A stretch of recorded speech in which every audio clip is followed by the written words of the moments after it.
The art of meditation is the art of dying while living. Dying while living means to have an experience while you're living in the human body which you would have had anyway when you die in the physical body, which means to withdraw your attention from the body to the point in the brain behind the eyes, which happens automatically when we die, and you can have that experience created by meditation, by putting your attention there.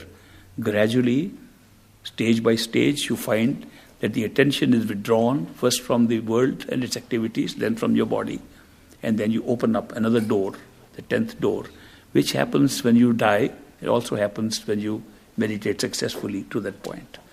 Once that happens, you open up a new world, and that's the same world that people who die get into. That world is like this world. It is not different.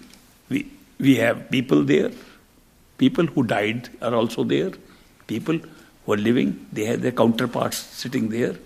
That's the astral world. And in that world, we have a different life. And you find that the body with which you awaken to that life has a much longer life than this physical body. The normal lifespan of an astral body is from 1,000 to 3,000 physical years. 1,000 to 3,000 physical years pass, and we have only one astral body, which is reborn again and again during that period. But then the astral body also dies. And then it moves into the causal body, which is our mind. The mind is also like a body. And the mind has a very big, long life, about 3 million physical years average. And so each of us are carrying the same mind for millions of years. The karma which we talk of is carried on the mind. So all previous events which create recycling of ourselves in rebirth are carried on the mind in that causal body. So these experiences take place when we die, either in the physical body, then we go to the astral. When we die in the astral body, we go to the causal. When we die there, we recirculate again. We remain in these three worlds all the time. Normal death does not take us beyond the astral world.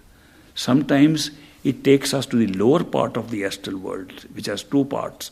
The lower part we call the physico-astral overlap, which means that the same people who are here, we can see them when we die in disembodied spirit form. So when a person dies, he can see other people, but the other people cannot see him because we only see the outside body. We can't see the disembodied form of a person, but that person can see. So we begin to, when they try to contact us and do anything, we call them ghosts and spirits. And there are two kinds of ghosts and spirits.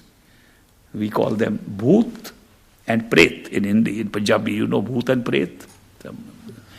Bhoot is a disembodied spirit that roams around because its desires were not fulfilled at one place and rushes around to see the different places where it wanted to go in the physical form and had a desire but could never go. The pret is a fixed place. It haunts the place where it died. Most of the prets are because of murders, accidents, and so on. So those bodies, even when disembodied, they stay in that and watch that show. They can't leave it very easily. These two are most common forms of spirits or disembodied forms of our life that roam around after death. We can get into that state even while living by pulling our attention. Our astral body moves around and can see all these things. If you go to the upper part of the astral plane, which is the first plane of consciousness, if you go there, you can fly very freely in the whole of this created universe, which looks like a very small universe. You can go to the other galaxies. You can go and see other planets which exist in this form, where questions are arising here, doubts are there, but you get direct access to those. You can fly there. You can also fly into other hells, heavens created, all exist there. They actually existing there, where you can have access and have those experiences. So there's great freedom to see more things. When you reach the beginning of the top astral plane, there you meet the form of your master who initiated you. And then you are together in a company which you like very much, because that's a permanent friendship. Then you travel together everywhere. The master then gradually takes you from stage to stage. Every stage you think is Sachkhand, till the master tells, no, there is more. So he actually persuades you at every stage to move up, because there is more. Each one looks so different, like the origin of the rest, that it looks like it is the final one, but it's not the final one. All these experiences of which come after death to normal people, we can have while we are still living, through the process of withdrawing attention behind the eyes. It's a good way to get it all done. Supposing you get the experience of dying while living, you will never be afraid of death after that. Because you will know you really don't die. You just change your body.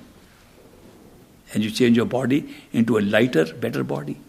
The astral body that we have, the Suksham Sharir, does not have any weight. You don't have to take any weight loss classes there. No gym to go to. It has a same form in which you die, and the form can then change, because you discover that this physical form you got was only one form that you took, and you die with that form. If you're young, die, you carry a young face with you. Die old, you carry old face. Whatever your face here, you appear in the same face there. But then later on, you can change when you remember your past lives, and so many faces you have, and they can come up. Similarly, you can see your master's face in the same face you see it here. Then he can change to show you that he has been, supposing you are initiated in a past life, he can show you that form. He can also show you the form of his master and his master's master, and the whole line of masters you can see at that stage. It's a remarkable experience. There is no comparison with that experience with any show we have here. It's the best show I can recommend to you. If you want to see the best possible show, go within and see it. There's nothing like it. And all that can be done through simple process of withdrawing attention to the eye center from the body and dying while living. That is dying while living.